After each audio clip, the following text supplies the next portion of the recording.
Well, hey, Summer, welcome. Hey. Happy Friday, everybody. That was Jim Unger with the Digital Innovation Team. I'm Kyle Chandler. We were having some technical difficulties at the 12:30 time slot, so luckily we got it straightened out for you, Summer. So we're going to turn the reins over to you and let you talk to us a little bit about EdMentum, I believe. Yes, sir. Thank you. I appreciate that. I have my Buffalo Bills gear on today in honor of announcing the schedule last night, which I think looks pretty good for the Bills. So hopefully, I don't know what kind of fans we have out there. Maybe Bengals fans, being down here in Kentucky. But so that's that. It was a great week. It's raining and dreary, so I hope a lot of people are watching. I haven't been on in a couple of weeks, so it felt really good to get back in here and just talk about EdMentum and everything that it has to offer. We are really lucky to have this platform, and so many teachers and students are benefiting from it. Back when I was presenting before, I talked a lot about the numbers, and it just keeps growing. I think we're well over 22,000 student users, and the courses being utilized are way over that. So that's super exciting. I was thinking for today, we are kind of getting to the tail end now, which seems so crazy because we started this back, March 13th is when we went out. And then teachers have been so innovative and the tools that they're using, it's been really awesome. And I think that really is the silver lining in, this whole pandemic that's happening, is like we are been pushed to our limit to find new ways to innovate our kids and bring things virtually to them. And the product that we have from JCPS, EdMentum, is just another great resource. So if teachers are feeling burned out at this point, what do we have, 10 or 14 days left? I've lost count. This could be a great tool, even if you haven't been using it. So the EdMentum platform, for anybody that may or may not know, they own Study Island, which the whole district uses. They have ExactPath that some of our elementary schools use. And then there's courseware and flex assignments. So that's mainly what I deal with, is the courseware and flex assignments. So we've used courseware for credit recovery, initial credit, and then we have the flex assignments to help students with recovering standards. And we're really looking forward to this summer for professional development and teaching teachers how to utilize that, and moving into next school year. We had this notion that programs like EdMentum and courseware were for credit recovery only, and they're truly not. So we're planning trainings to get everybody up and running and how to use it for enrichment, acceleration, remediation, intervention. Our ECE teachers can use it. There's so many different benefits, and we're going to bring that out to you. But what I wanted to show today was just a quick rundown with what flex assignments are and how teachers could utilize them to just round out the end of our NTI. The great thing is you could go and pull standards that you've maybe taught over the last few weeks and use flex assignments to assess your students' work and how well did they do with the teaching that you did through virtual learning or your Google Classroom. The other thing with flex assignments, you can pull from different courses. And I was also thinking, I talked with Christy Rogers this week about how are we going to close that gap? We know it's going to be there. So what are we going to do? I think it's as simple as, having a spreadsheet that teachers fill out. These are the standards that these students didn't meet. And then hopefully we can catch up with them in the summertime and recoup those standards through courseware and flex assignments. Or if we don't see them until August or whenever we go back, we will have that documentation to say, okay, these kiddos, this is what their teacher said from last year. These are the standards they need to recover. And we have a great program that we can show them how to do that. So what I'm going to do is I'm going to start sharing my screen, and I'm going to jump right over to flex assignments. Does anybody have any questions? Is there anything in the chat that I need to address while I'm going over there? Go ahead, Summer. I'll take a peek here again and see. Nope, just folks saying hey to you and welcoming you to the show. Awesome. All righty. Thank you for that. Okay, so what I came right over to is our EdMentum. And when teachers log on, just a quick reminder, they always go through Clever and click on the black and rainbow E, and then they're brought into this landing page here. most teachers are accustomed to coming up here to courseware and going to their school. But what I want teachers to explore, today, next week, and to start thinking about for next year are the flex assignments. I will first show just a flex assignment that I created just for fun. So you can create these classes. So you have flex classes. You can create them for each of your classes that, say period 1, period 2, or in a situation like this, where if you just teach one subject, you can create that class and dump all of those students in there. So if I go and I look at my flex class, I have an assignment and it'll tell me my active assignments. I have 4 students in there and I created a due date. And then when we click over here, we can edit the assignment, deactivate it. There's a learner progress report. My learners haven't done anything, so there probably won't be much to report. But you can see here, if you had your students working actively, you could tell if they started it, was it mastered, and then when they completed it, the number of tries. So it gives you a really detailed report so that you know what your students are doing. And what a great report to build that spreadsheet that I was talking about. You could take the standards from there and see they didn't master these standards. I need to make sure that we're going to hit that over the summer or when they come back to us in August. So this is a great report. That's one of the things I love about EdMentum. Courseware and flex assignments. This will go by each student too. Their reporting features are phenomenal. I haven't even gotten into all of them yet. They're just so great, and you can really group your students with their reports. They're great to send home to parents. They're for evidence to show your administrators what your students have been doing. And I think too, I am a big believer in sharing with your students. Like, they need to be self-advocates, know where they're at, how they're progressing. So the report feature I love. And then there's a few more different reports in there.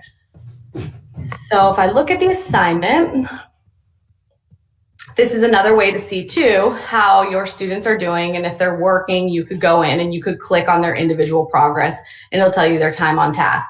So that's kind of just a look at once you've created a flex class. Now I want to show you exactly how to create that to send these assignments over to your students. So you click on the flex class on the right-hand side. And I always tell people, be very intentional how you name your class. It's so important so that you remember how to find it. And specifically, if I would label this, let's see here. Caps lock, sorry about that. NTI, let's do ELA 9. Okay, so I know specifically this is the flex class that I created for NTI. If I was using this in my classroom next year, I would want to label it ELA 9, period 1, semester 1. Just be intentional so that it's easier for you to find and your students, because if they have more than one teacher using flex assignments, it'll help them navigate better which courses are which. Another feature that I love about EdMentum is you can add more instructors. So if you have an ECE teacher working with you, you can add that instructor. If you're utilizing this for extended school year, ESS, after school, Saturday school, you can add those instructors too, so they can see what the kids are working on in the program, the courses and assignments. So I'll just throw Joey Riddle in there as my other teacher. And then I come here and I can search for all of my learners. So you just type in their last name, and I'll just add all of these students for the sake of time. And once I've done that, I can create the flex class. So we see it right here. And now I want to give them an assignment. Once you create your flex class, you can add assignments to them for as long as you want. So you could start your flex classes even this summer if you wanted to build these, and you're looking at your curriculum for the year, you could build this before you even add your students. And then you could add them after that. So that's what I like about this feature of EdMentum, is you really have a lot of flexibility with how you're using it, hence why it's called flex assignments. So let's say this is ELA 9, week 5. Again, be very intentional how you name the class and the assignments. you can create a start date. So say you don't even want your students to see this until Monday, and then you could choose to put a due date or not. For NTI, I was suggesting that people put a due date of Saturday or Sunday to just be respectful of students that may need to work on the weekends. They might be helping out at home a lot. So I always try to encourage teachers to make sure, don't just give assignments from Monday to Friday. It's really important that we, give them some weekend time, because we don't know everybody's circumstance and what they're doing at home. Any instructions you put here, all the students will see. So you just put, hey guys, please work on this throughout the week. And this will show up for every student. All right. And then the tutorial attempts to unlock a mastery test. This is important because if you add any mastery tests to your flex assignments, if you keep it at unlimited, the kids can just take it over and over and over again. If you put it at a number, they will only be able to take the test that many times, and then they will be locked, and you will then have to unlock it for them. Our suggestion is 3, but that's totally up to you if you want to do it that way. The kids, we did have a lot of questions throughout the NTI weeks about mastery tests, and sometimes students would jump around and go directly to a mastery test, and they would fail it, and it would lock them out. That happens if a student does not go through the right order, like doing the tutorial and the practices, and they jump right to a mastery test. It will lock them if they fail it, even if it's their first time, because the program's recognizing that they didn't even try or attempt the tutorial. So the students need to go back and do the tutorial and follow it through the right order. So it's just important that you talk to them about, hey guys, I know you can jump around, but you need to stick with the order. It's there for a reason. And then that's, best practice. That's how they'll get through the assignments and learn the content that you're providing. So you can also do this here too. Assign all learners added to this class in the future. I recommend and suggest that you always check that. Maybe not so much for NTI right now, but it's a good habit to get into. Let's say next school year, you have this flex class set up. You have 4 of them set up for several different classes. And you have a student who transfers in from another school, or a student's schedule changes. You need to have this box checked in order to add that student to this flex class. When you check that, they will then have access to all the content that you've put in there. If you don't check that, the classes has to stay the same. So it's just a good habit to get into. Does anybody have any questions? Am I going too fast, or anything coming up in the chat that I need to answer? Yeah, check in the chat again for you now. And again, they're just talking about the fact that this ties in well with the blended learning book study we had this morning. And we had that this morning, and kind of a great compliment to that. And just schools hopping in and saying hey for us. So awesome, great. That blended learning, the texts that Heather gave me, they are so phenomenal. They have taught me so much more and added so much to what I've been doing. So I love that people are checking in on that and looking in, because this really is the way we should be moving forward with our learning. Absolutely. So when I went over here, I added all the students to this assignment. What's nice about this, and again, I'm kind of fast forwarding a little bit to if you're going to use this during the school year. Say you have your whole class in here for ELA 9, and just a couple of students really did not get a lesson that you taught. You can put just those students in an assignment to recover or to remediate a standard. So you don't have to give every flex assignment to every student in your flex class.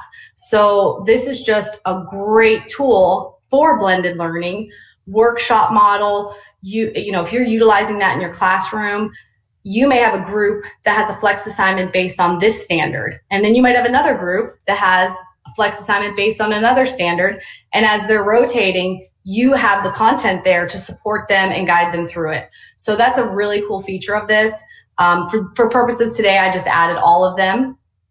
I've heard some people talking about using this as a flipped classroom to push the standard or a tutorial the night before they're going to teach it. I worked with a teacher in Buffalo that did that. I feel like this man was a magician. It worked so well for him. So this is such an added bonus. He would have loved to have had a program like this where the flipped classroom was pretty much created for him because the content was there. You could also use this to put out a homework assignment. After you've taught a certain standard, you might want to send this as flex assignment, as a homework assignment. Before the kids even come back the next day, you would be able to assess how did they do? Did they get what I taught? Do I need to do a reteach? Do I need to figure out a different way to do this? The options really are endless, and I'm so excited to really focus on the blended learning model and show you how flex assignments and courseware can be used in that model. So we're just lucky that we have this whole program that has all of these standards right here and ready for us. It's just really cool. I'm really excited about it. So when we go in here, we can search by subject or grade or by standard. For today, we're just going to do this, just go by standard, so I can narrow it down to 9th grade to find it quickly. My system's going to allow that. All right, let's see here. So let's see. Sorry about that. All right, English 9, semester A. Once I open this up, this is the entire course that I can look at. I can pull over the orientation. I can come and view the syllabus. So maybe as a teacher, I haven't really dove in here. So I'm thinking I need to find one specific thing, check out the syllabus, and you can see here, oh, context clues. That's something that I want to focus on with them. And you could pull just that assignment over. So I really love the syllabus because it's great. There's other ways to find the syllabus too, in addition to just going through flex assignments. So I can show you that when we're done. But it's a great tool to have. I tell teachers to download it, especially, if you're a content teacher and you teach 4 or 5 periods of just one subject or 2 or 3 subjects. Just download these and save them to your computer because it's a good resource to pull up and see what's offered in that syllabus. And a quick note, people ask me all the time, how many days will it take? You really can't gauge the days based on what, this is just a suggestion, a recommendation. It really depends on student motivation. So, and that's more of like a courseware type thing. If you're using this for flex assignments, it's really up to you. You could say to your students, you need to have this done by tomorrow, or we're doing this in class to reteach this standard. So the days, it's just a recommendation or a generalization, but we really, if we could know student motivation, then, we probably would have other jobs too. So it's just a tool there to know. I never can give a good answer for that. But so we saw in the syllabus here that Unit 1 had context clues. So I'm going to pull that over to my flex. It can be really finicky, which it's doing right now. No. And once the green check is there, it will drop over. Another great feature is you can add a pretest and you can add a post-test. So if you really only wanted to focus on context clues, you could give your students a pretest, a tutorial, an activity, and then a post-test all in one flex assignment. You can add as much or as little as you want to a flex assignment. And then you can also take those different things away for the kids. So let's say context clues and paraphrasing and summarizing are what we want to add for this one here. I've suggested to teachers who are utilizing this for NTI to be very mindful of how much you're adding to a flex assignment, because the great thing is we have that control. So think of your students and all the other coursework that they have to do. If you're doing this for a week by week thing, be mindful of how much you're giving them. And if you noticed, when I pulled over another topic here, the pre-test and post-test are regenerating to match what I've pulled over. So there's not a pre-test and post-test for each area, but for whatever you're pulling over. And I think that's a really cool feature too, that we can assess our standards. So if you know that you taught 3 standards through NTI, you could go and pull those over here, bump it in here, add a pretest. And if your students mastered that, they will not even need to go into the additional work. If they didn't, that's a great resource for you to know, okay, they did not master this standard. I need to reteach, or make sure that if they're coming to summer school, or they're going to see somebody next year, that they know that they need some remediation with that standard. So after you do that, you just create the assignment. And there it is. So one assignment. So like I said, this class here, you could have it going for the entire school year, and you could add up to, as many assignments that you need to. It's just important to keep in mind that you have your students in there, either your whole roster, or if you want to narrow it down by class periods, you can do that. And then you just manipulate who do you want to get the assignment, your whole class, just a couple of kids. That's just a feature to know how you do that. And as you can see, I have a bunch of flex classes going right now with different assignments. So that's kind of flex assignments in a nutshell. Does anybody have any questions? Is anything coming up in the chat about flex assignments? No, but I'll be honest with you. We had that little technical glitch there early, so there are people watching, but fewer than normal, and so that could be part of that. But that's why we record them all, and we'll make sure it's out there for them very soon. All right, awesome. Okay, so I have just a few minutes left, so I just wanted to show, since I've talked about flex assignments, where you can navigate. So I always talk about this, like EdMentum has a great help center. It's over here. They are revamping flex assignments completely over the summer. And some people are like, no, like we don't want to learn something and it's going to change. It's only going to change for the better, and it's going to mimic more of what courseware looks like. So one of my asks was, flex assignments do not have the purple help button. And I love the purple help button. So they made a note of that, and they'll make sure that that's over there. And the reason why I love it so much is no matter what screen you're on, the help topics will change. So it really narrows down what you're looking for. You don't have to really dig through to try to find something. So up top here, they always put what's new. So if something's new up here, that means they made a change, or they've added something better to help you out or make it more user-friendly. So right now, there's quite a bit. So they've been working a lot over on the programming side of EdMentum. And then they have these how-to tours, which are pretty cool because they're just little bubbles that will come up and take you through your sections and different things. So each page that you're on through EdMentum, these topics will change to support you. The instructor guide, the instructor user guide, this is what teachers, this is a phenomenal guide for teachers because it really outlines the entire program and how to navigate through it. We don't print this and hand this out to schools because it's updating constantly. So this April 22nd, 2020, it's always good to pay attention when you're looking at an instructor guide, what the date was, so that you know that it's the most up to date, because their guides are phenomenal because they're in color and they show you very effectively how to jump through the program. So let's say we want to look at generate bundled reports. It takes me right to that page, and now I can go through and check out how to do those reports. So I really like their instructor guide. I feel like they've taken a lot of time to make it very user-friendly and effective to try to save us time, which is so precious to teachers. These bubbles here, one of the tutorials that I showed you in there, that's how they show it to you too, which is kind of cool.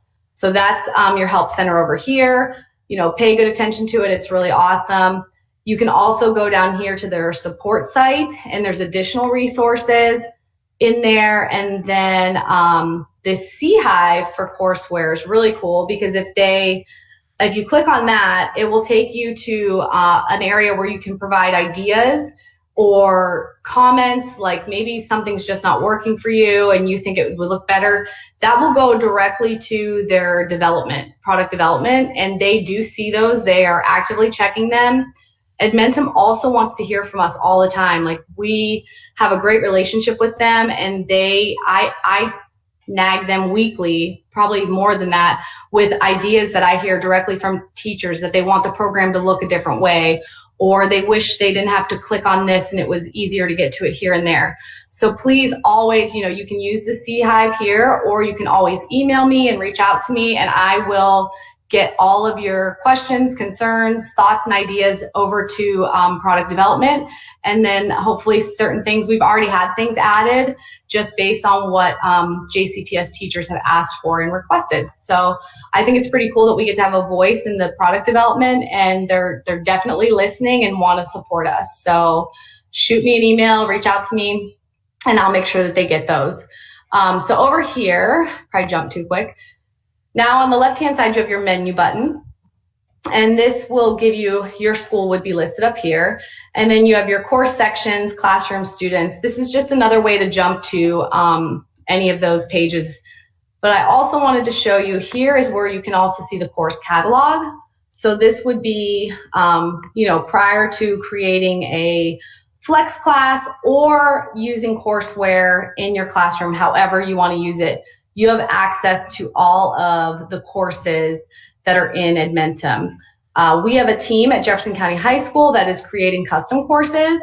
If your school needs a custom course, or you feel, for example, Algebra 2, I'm working with teachers that are using flex assignments because the way the course was developed in EdMentum did not work for them. So I want to work with that team this summer. How can we build an A2 course? So say we build that course for them, it will be in here. And you can search either way. If you search for it in the courses or custom courses, it will come up. So if you have an idea for a custom course, again, reach out to me. I would love to work with you and get our team on building a custom course that meets your needs. And once you go in there, you can also, that's where you can find the syllabus and all of the activities. And then lastly, real quick, I'll wrap up here, are the reports. There's so many reports in here. I had 2 reports come as reoccurring. So I set these reports so that they would come to me every Friday. So that's what's really cool. You can go through any of these types of reports. And they have samples, so you know what they look like. So if your administrator wants to know the progress that your students are making, you don't have to do anything but schedule this report to run for you, and it'll automatically come to you.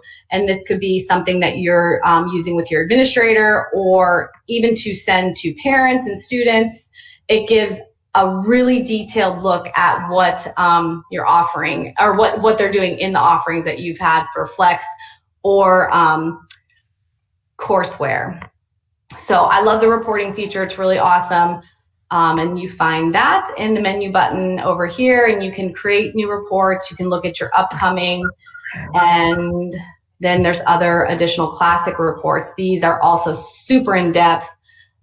There's ones, this strengths and needs is phenomenal if you're in a blended learning model, or you have a blended class with many different levels of students. You can look at a specific post-test and run a report, and you will see all the strengths and weaknesses. They will narrow the kids down into 4 different groups, and it's a phenomenal report. So I really love the strengths and needs class report. It's very useful, especially in a co-teaching environment where you have different levels of students. So that's it in a nutshell, I guess, here. And I have a YouTube. I will make sure, I don't think I linked it this time, but I'll make sure when I get off here, I will link our page that has all the other videos that we have and the tutorials, and we can go from there. But I'm Summer Behrens. I work at Jefferson County High School, and I would love for anybody to reach out to me if you need support or guidance, or want to know more about what we can offer through EdMentum's courseware and flex assignments.